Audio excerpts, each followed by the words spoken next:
Today, we are going to dive into a story that honestly feels like it was ripped straight out of science fiction and dropped into the real world. It's the story of one single sheep who completely upended our understanding of biology and forced all of us to grapple with some of the biggest questions you can possibly imagine. You know, for the longest time, the idea of making a perfect copy of a living thing, a clone, was pure fantasy. It was what you'd see in the movies or read about in books. This wild what-if scenario that felt like it was a million miles away from actual, real-world science. And look, this wasn't just a guess. The science was super clear on this. There was this fundamental rule in biology that said once a cell grew up and got a job, became a skin cell or a liver cell, that was it. Its fate was sealed. The blueprint to create a whole new animal was thought to be locked away for good. It was basically considered a biological one-way street. So what happens when a small, pretty underfunded team of scientists decides to challenge what everyone else says is impossible? Well, our story starts not in some futuristic, high-tech lab, but someplace, well, a lot more down to earth. Yeah, forget those gleaming labs you see in movies. The Roslin Institute was basically just a collection of farm buildings out in the Scottish countryside. They didn't have a lot of money, but the ideas brewing inside those walls, they were about to change everything. This was the quiet epicenter of a scientific earthquake. And at the heart of all this were two main guys. You had Ian Wilmut, who was the leader of the whole project, and then you had Keith Campbell, a cell biologist. And here's the thing, it was Campbell who had this one wild, radical idea, the key that everyone else had been missing. And his idea was, you're not going to believe this. It was just so incredibly simple. It wasn't about some fancy new machine or a miracle chemical. Nope. It was about just putting a cell to sleep. Campbell's theory was absolutely brilliant. He figured that all the previous cloning attempts failed because they were using cells that were wide awake and active. His idea? Just starve the cell of nutrients. Force it into this dormant sleeping state called the G0 phase. It's like putting the cell in hibernation. And in that quiet state, its genetic programming basically resets, making it ready to become a blank slate again. Okay, so here's how they pulled it off. First, they took a mammary cell from a 6-year-old sheep and starved it into that sleepy G0 state. Simple enough. Then, they got an unfertilized egg from another sheep and very carefully sucked out its nucleus, all its DNA. So now they have an empty egg. Finally, they put the sleeping cell right next to that empty egg and zapped them with a tiny pulse of electricity.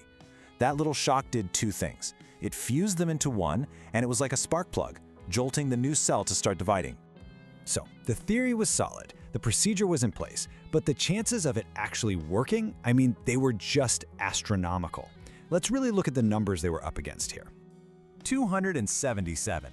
That's how many times they tried this whole process. 277 times they carefully prepared the cells and gave them that little zap, just hoping for a spark of life.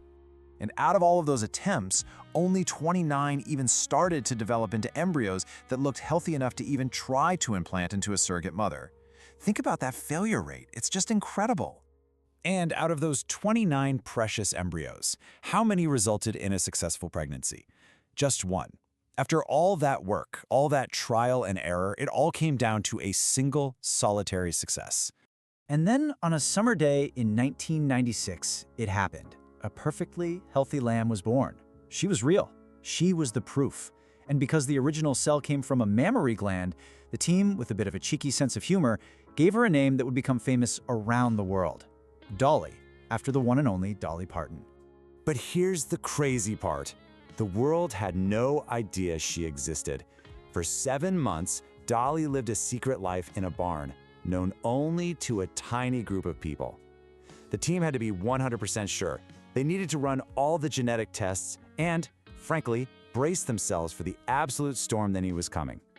And when that secret finally broke, well, Storm doesn't even begin to cover it. The world didn't just notice, it was completely and totally shaken. The moment the scientific journal Nature published their paper, it was like a bomb went off. All of a sudden, this quiet little research institute in Scotland was the center of the entire world's attention. The story was everywhere, and it seemed like every single person on the planet had a strong opinion about it. And you could just see this massive divide in how people reacted.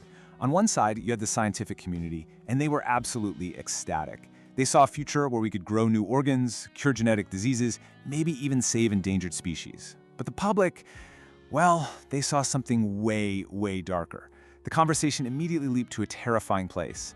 Are they going to start cloning people now? The backlash was immediate and intense. Religious leaders from all over the world condemned it. In the US, President Clinton quickly moved to propose a ban on human cloning research. The Vatican called it a grave violation of human dignity. It felt like science fiction had become a terrifying reality overnight, and this massive ethical debate just erupted across the entire globe. And through all of this chaos, Dolly herself was, well, she was just a sheep, living her life. But her life, and especially her death, would become every bit as debated as her incredible creation. So, Dolly lived a pretty normal sheep life for a while. She even had 6 lambs of her own. But then some questions started to pop up. Scientists found that her telomeres, these little protective caps on our DNA, were shorter than a normal sheep her age. This kicked off a huge debate about premature aging. Then she got arthritis pretty young, and at just 6 years old, half the normal lifespan for her breed, she had to be put down because of a severe lung disease. But let's be absolutely crystal clear here. No matter what happened during her life, what Dolly's existence proved was monumental. She showed the world that a fully specialized adult cell was not a dead end. It could be reprogrammed. It could be told to forget its job as a skin cell or a memory cell and go back to the very beginning, creating a whole new, living, breathing animal. She totally rewrote a fundamental rule of biology. And her legacy? It's just staggering. That single breakthrough, reprogramming a cell, paved the way for what would become Nobel Prize-winning work in stem cell research. It's led to the cloning of all sorts of animals, cats, dogs, horses, and it forced us as a society to draw some really clear ethical lines in the sand about human cloning that, for the most part, still exist today.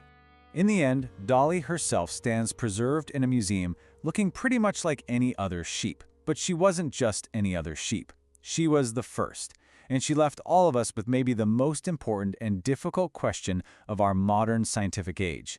Just because we have the power to do something, does it really mean we should?